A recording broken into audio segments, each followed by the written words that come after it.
दोस्तों फाइनली हम लोग आ गए हीरावन भैया की दुकान पे। भैया बढ़िया है, भैया हलो कर रहे हैं। अब यहाँ पर हम जीजा के लिए मीठा पान लगवाएंगे। भैया मीठा पान बनाइए और हमारे जीजा जी जो है खा के आनंदित हो जाएं। हीरावन भैया पान लगाने में बिजी है।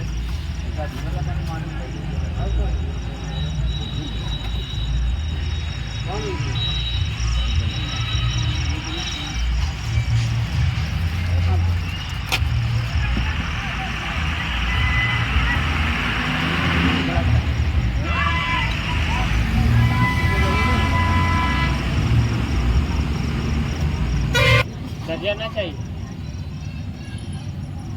12 रुपये पीस का है होलसेल में। जिन भाइयों को पान खाना है तो हमारे हीरावन भैया के दुकान पे आए और लाजवाब पान लगाते हैं। एक बार आप खा के आजमाइए, कितना स्वादिष्ट ये पान है यहाँ का। आप एक बार खाएंगे तो बार बार आएंगे। पान के साथ साथ ये अपना प्रेम भी देते हैं। जो आप प्रेम के साथ पान खाएंगे तो और भी अच्छा स्वादिष्ट लगेगा।